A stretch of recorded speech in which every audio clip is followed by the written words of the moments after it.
इस वक्त की बड़ी खबर आपको बता दें, जौहर यूनिवर्सिटी को लेकर जो बवाल है वो थमने का नाम नहीं ले रहा है। एक तरफ समाजवादी पार्टी से लेकर कुछ छात्रों की भीड़ लगातार जौहर यूनिवर्सिटी पर नजर आ रही है। आपको तस्वीरें दिखा दें किस तरीके से जो भीड़ है वो लगातार सामने आती जा रही है और एक ही बात कह रही है कि ये ध्वस्तीकरण नहीं होना चाहिए। इसके लिए समाजवादी पार्टी ने पहले विधायकों को भेजा था और उसके बाद सांसदों को भी भेजा और अब इसको लेकर और बवाल बढ़ता ही जा रहा है। तो क्या कुछ चल रहा है इस यूनिवर्सिटी को लेकर बताएंगे आपको। मेरे साथ मौजूद है मेरे सहयोगी हर्षी सर।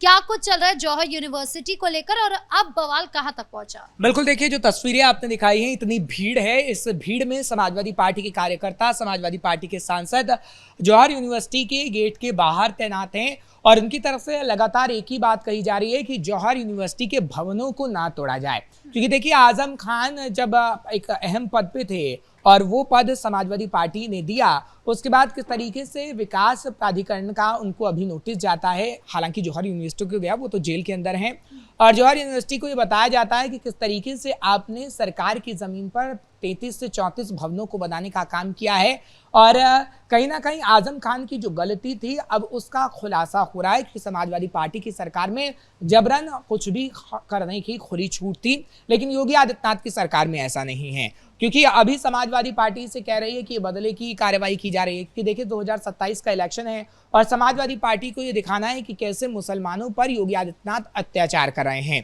एक नैरेटिव सेट करना है। और इसलिए आपने देखा कि पहले 25 विधायक वहां पर पहुंचे थे, 25 विधायकों का वहां पर बस नहीं चला तो पुलिस ने वहां से उन्हें खदेड़ दिया। उसके बाद कल हमने एक 10 प्रतिनिधिमंडल देखा, 10 लोगों का समाजवादी पार्टी का, जो कि ज्ञापन भी डीएम को सौंपते हुए नजर आए थे।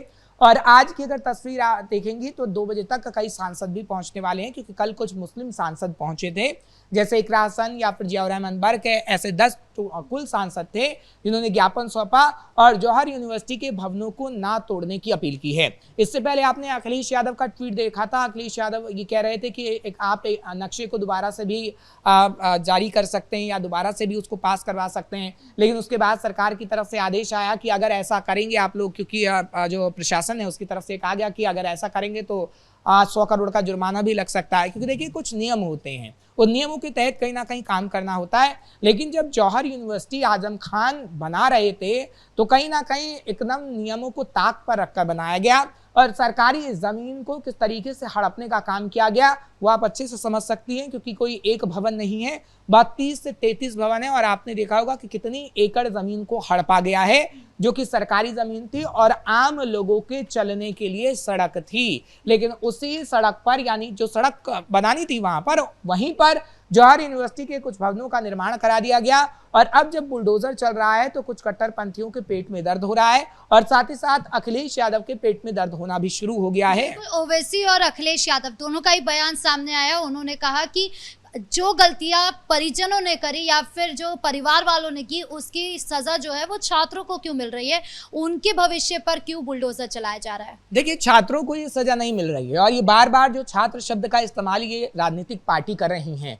यहाँ पर कौन सा छात्र आपको नजर आता है? आप देखिए तमाम जो लोग हैं, कोई लाल टोपी लगाए है, कोई लाल गमछा है। आप छात्र अगर इसमें देखेंगी तो कम से कम आपको सिर्फ 10% छात्र नजर आएंगे, बाकी 90% समाजवादी पार्टी के कार्यकर्ता, कांग्रेस के कुछ कार्यकर्ता, ये तमाम लोग आपको नजर आएंगे। इसलिए बार बार जो छात्र शब्द का इस्तेमाल किया जा रहा है वो राजनीतिक पार्टी अपने फायदे के लिए कर रही है।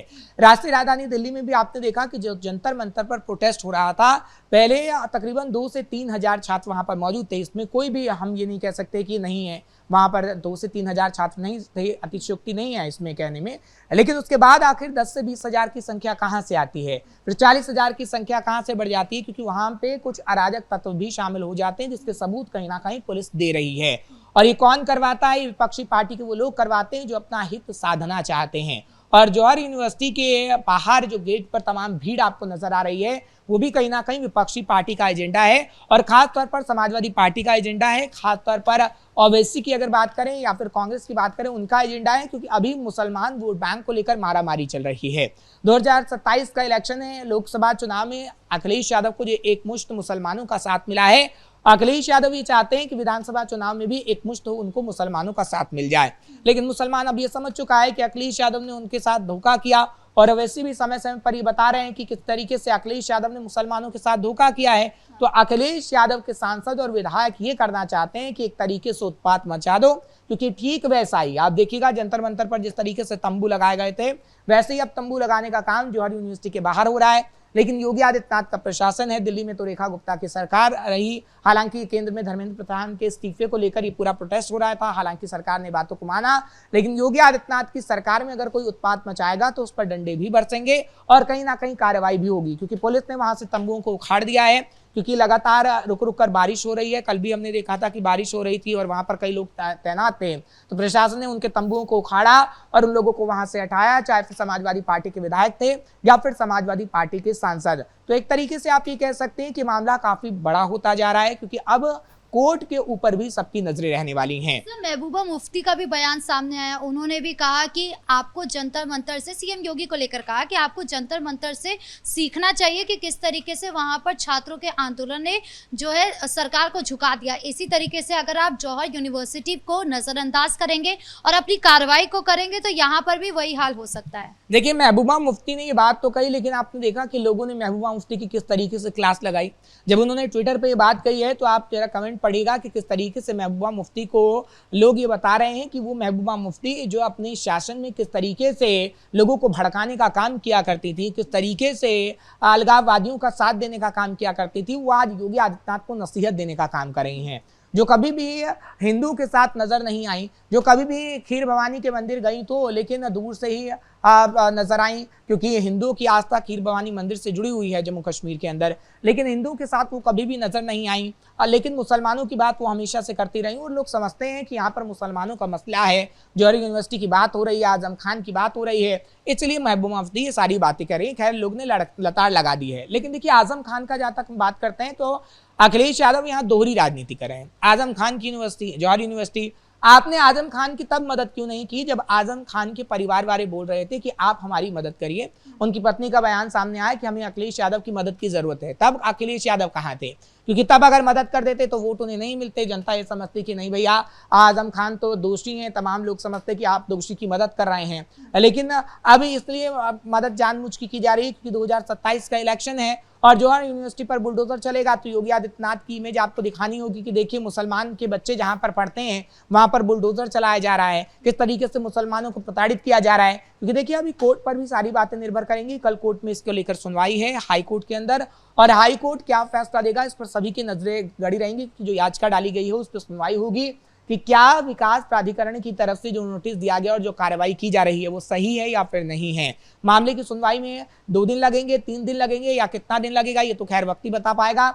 लेकिन जो प्रशासन की तरफ से बुलडोजर चलाने का काम किया जा रहा है वो अभी रुकेगा नहीं। अच्छा, समाजवादी पार्टी एक बात और कह रही है कि आप चाहे, योगी सरकार से कह रही है कि आप चाहे तो जौहर यूनिवर्सिटी का नाम बदल दीजिए, उसके बाद आप रख लीजिए, आप चाहे तो इसको योगी यूनिवर्सिटी लिख दीजिए, कुछ भी लिख दीजिए, लेकिन इस यूनिवर्सिटी को बचा लीजिए किसी भी तरीके से, क्योंकि ये छात्रों का भविष्य है।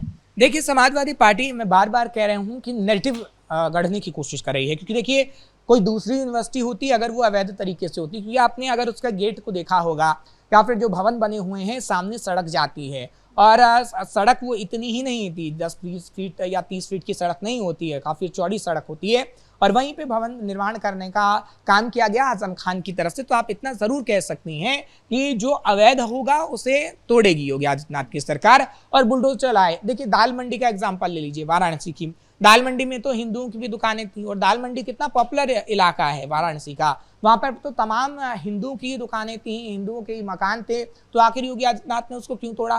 क्या वो हिंदू थे तो उन्हें टारगेट किया गया? देखिए, वहां पर अखिलेश यादव की सरकार के कोई भी लोग नहीं पहुंचे थे कि वहां पर जाएं और एक बार देखें कि क्या हो रहा है। बिल्कुल, देखिए, हिंदुओं की दुकानें टूटे, हिंदुओं के घर टूटे, उससे कोई मतलब अखिलेश यादव को नहीं होता और उस वक्त वो योगी आदित्यनाथ की बुराई नहीं करते, लेकिन उन्हें सिर्फ मुसलमानों से मतलब है। और इसलिए मुसलमानों की अगर मज़ार भी टूटे, मस्जिद भी टूटे या फिर कुछ भी ऐसी तस्वीर नजर आती है मदरसों को लेकर, तो अखिलेश यादव एक्टिव हो जाते हैं। और इसीलिए जौहर यूनिवर्सिटी को लेकर अखिलेश यादव एक्टिव हैं, क्योंकि देखिए अखिलेश यादव तो अभी राष्ट्रीय राजधानी दिल्ली में जो संसद की कार्यवाही चल रही है उसमें बिजी हैं। इसलिए अखिलेश यादव ने अपने विधायकों और सांसदों को जौहर यूनिवर्सिटी में लगा रखा है। ना तो शिक्षा की बात कर रहे हैं वो उत्तर प्रदेश में, ना बिजली, सड़क, पानी, किसी की बात नहीं हो रही है और ना ही अपना एजेंडा बता रहे हैं कि 2027 को लेकर आखिर एजेंडा समाजवादी पार्टी क्या तय करेगी, आगे आने वाले समय में किससे गठबंधन करेगी, आगे आने वाले समय में किसको उम्मीदवार बनाएगी, इन सब पे कोई ध्यान नहीं है। ध्यान है तो जौहर यूनिवर्सिटी पे और एजेंडा है तो सिर्फ मुसलमान वोट बैंक पाने का है। लेकिन आप अगर दोहरी नीति अपनाएंगे तो मुसलमान भी समझेगा कि सिर्फ आपने मुसलमानों के साथ धोखा किया है। जी, इस मुद्दे पर जानकारी देने के लिए आपका बहुत बहुत धन्यवाद। तो कुल मिलाकर जौहर यूनिवर्सिटी को लेकर जमकर बवाल चल रहा है। एक तरफ जहां पर समाजवादी पार्टी की सरकार लगातार एक ही बात को दोहराती आई है कि वो इस यूनिवर्सिटी पे बुलडोजर चलवाना नहीं चाहती है क्योंकि इस पे छात्रों का भविष्य जो है वो संकट में आ सकता है। वहीं दूसरी तरफ जो योगी सरकार है वो क्लियर कट है कि जितने भी अवैध निर्माण है उस पर बुलडोजर चलेगा, चाहे वो किसी रसूखदार का ही क्यों ना हो। अब ये मामला सुप्रीम कोर्ट में जाने वाला है। अब वहां पर क्या कुछ सुनवाई होती है ये अभी देखना बाकी होगा। ब्रेकिंग न्यूज में इतना ही। कैमरा पर्सन कुणाल के साथ मैं राधिका राज।